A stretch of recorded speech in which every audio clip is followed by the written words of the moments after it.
the center state. And please check us out on the Northwest Sessions.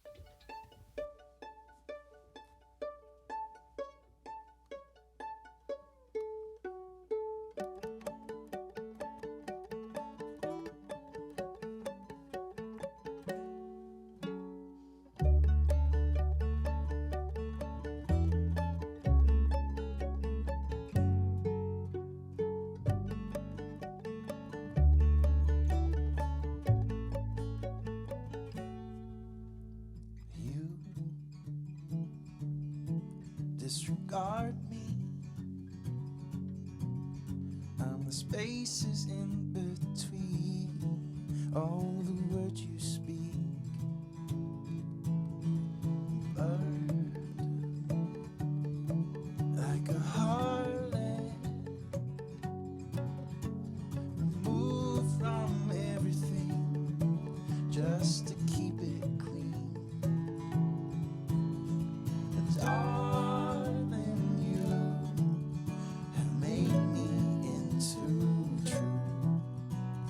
love because it's unbearable.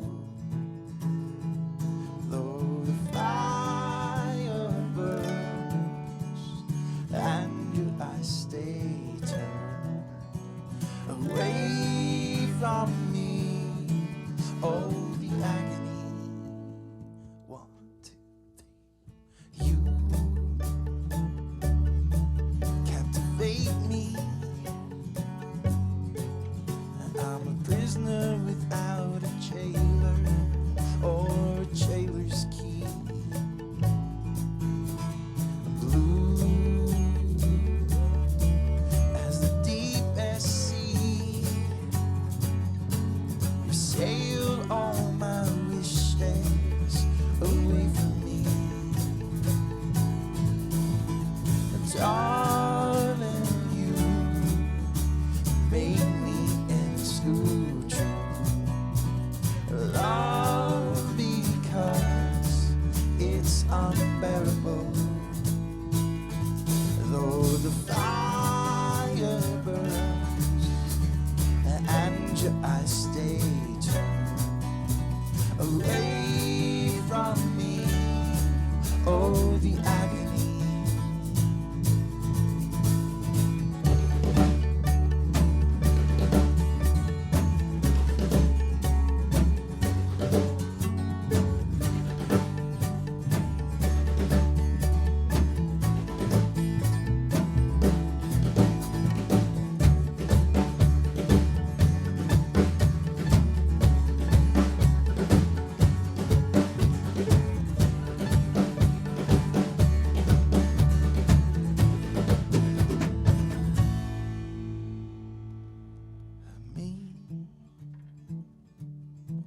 What to do with me? I've pinned all my love on this white sheet. Sing, I got to sing. Maybe you're here, but I'm trying to stay.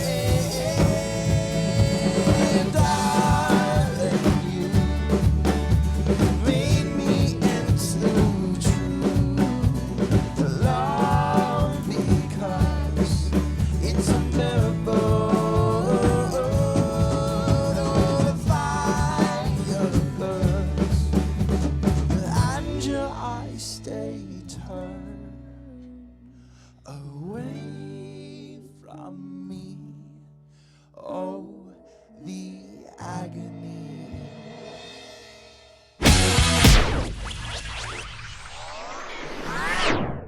So just kind of to break the ice, kind of tell us about where you guys have been this past few years. I mean, I myself am not familiar with how long this band has been around, so kind of just tell us what you've been up to this recently. Who wants to field that one? We can go ring around the rosy if it works. It kind of happened, what was it, June? Was it 2012 or 2013? It's 2012. Jeremy and I've been doing music for years, though. Right. Jeremy knew Mackenzie because she's the only person he knows that plays violin. And so he always It asks her was to do the only things. option. And then I got engaged to Mackenzie, and so I tagged along. And then I picked up a bass, and I asked him how to play it. And he said it's just like a guitar without two strings. And so I started playing around while they were practicing. And then he heard me humming in the background. And he's like, no, wait, you guys can both harmonize? I didn't know there was a third harmony you could do. Okay, we got to stop and just break down everything. And from there, it was just, it's all history from there. Yeah. A lot of songwriting and then a lot of organic development. It was just one of those things where it worked for everybody. So we just started playing shows and developed from there. In St. Joseph, June 2012-ish. So. Ish. That's crazy. So 2015, so 3 years, and you haven't been playing bass that long then. No. And you started on upright. No, I started on electric. Oh, really? Okay, so you made the transition. I made the transition. Wow. To fretless, which was terrifying. It seems a little terrifying. I mean, I'm a bass player myself, and I haven't made the transition yet because I'm a wuss. So don't mind me. But I mean, for somebody who's not only started playing bass and then made the transition as well, you sound solid. I mean, thanks. Definitely fills the band well. That's awesome. So 3 years, haven't been around very long. So what have you guys been up to, say, like in the past year? What's been some big things you guys been up to? I know that you guys were up here earlier this season playing in Maryville for just a regular concert, or just... It was during the Northwest Family Days. Yeah. And they there was a coalition where a church in town and one of the campus ministry kind of One of the Methodist groups. church in Yeah. town. They are doing a fundraiser for Water. wells or water Yeah. filtration Something to systems do with to go water. down They're to awful. Haiti, I believe it was, or Dominican Republic or Haiti, which is the same island. Anyway, so that's what we did that for, and it was just a blast and a lot of fun. About a year, this year, we opened for Matthew West, Yeah. which Oh, is yeah. artist, national artist down at the Civic Arena in St. Joseph. And then just about a month ago, we made a trip up to Kalamazoo, Michigan, Yeah.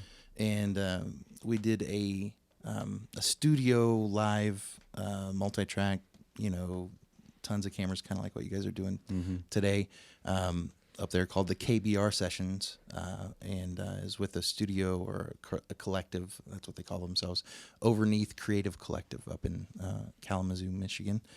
So that's been going on. Before that, just getting our album out was one of our big accomplishments. It was a chore. It was about a year to a year and a half worth of work.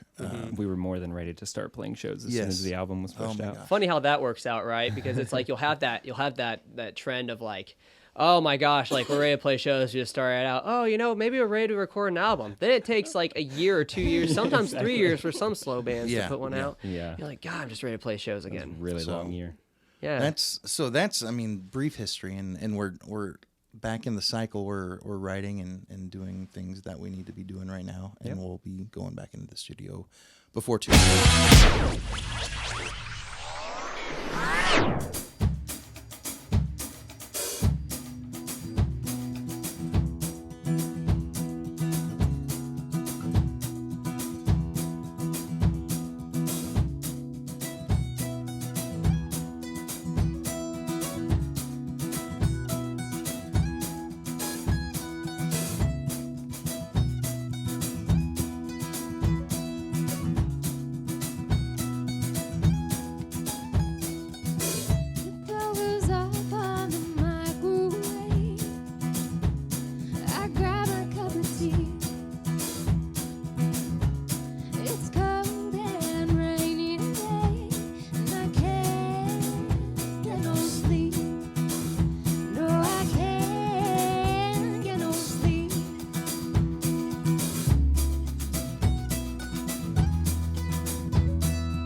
kind of talk to us about what it means to run a sort of business with the art.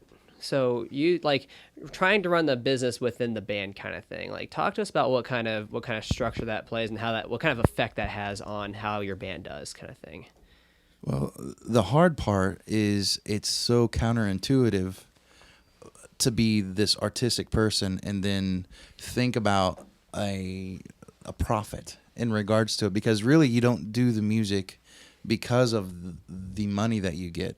You do it because it's like you're called to do it. There's something in you that says, I don't care what happens. I'm going to play this music. I'm going to write this song. I'm going to perform this way.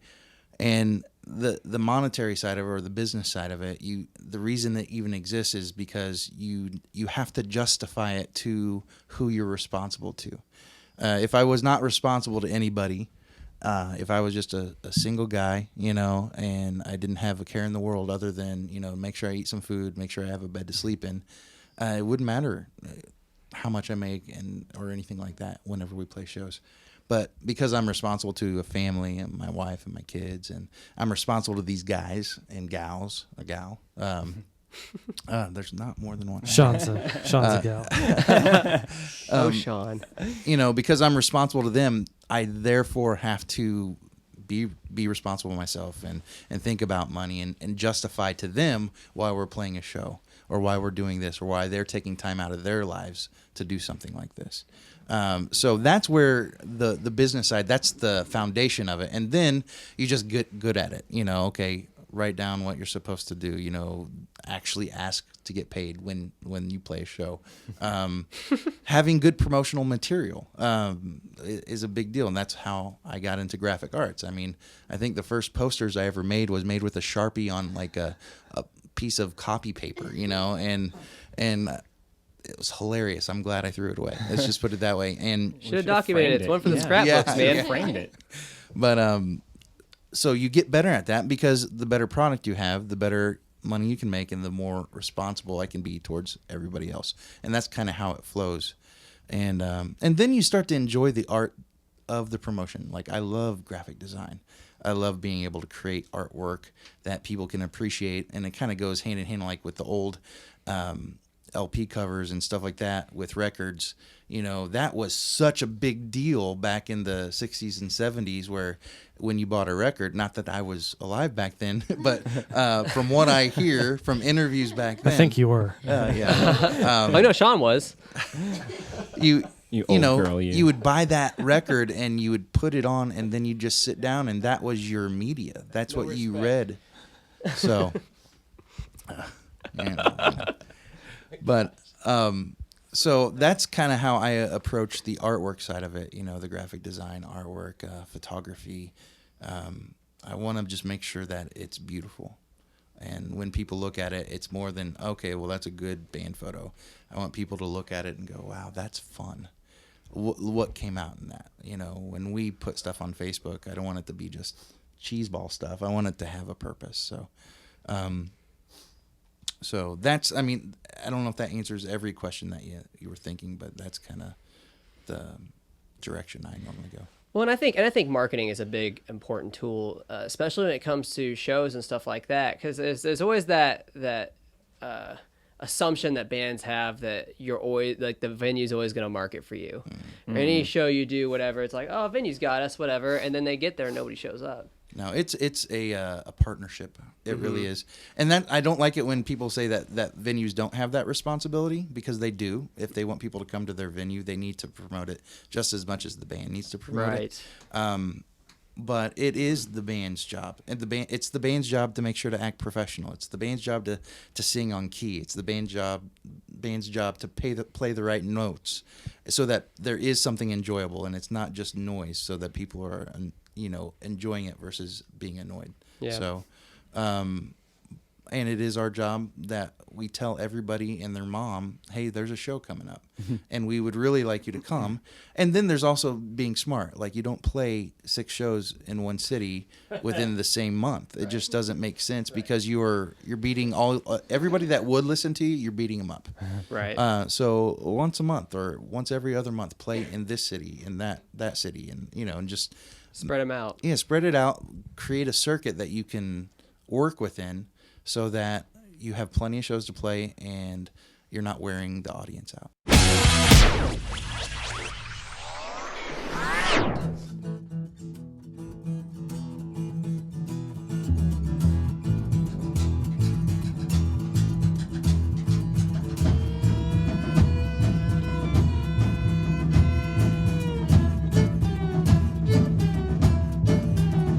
There's a dry spell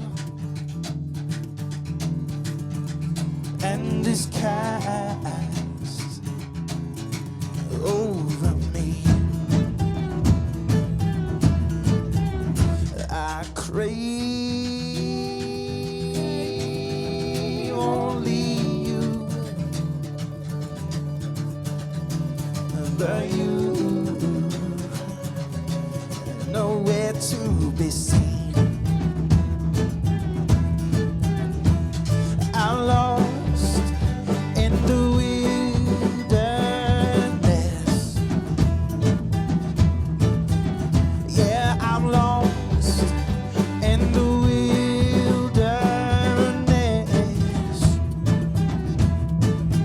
Under the lonely star, I lay my weary head. The coyotes, they howl from afar, a sweet lament. I'm lost. All right, what's up, everyone? You just heard Center State on Northwest Sessions on KZLX and KNWT. Tune in next week for more live music and interviews. Find my baby.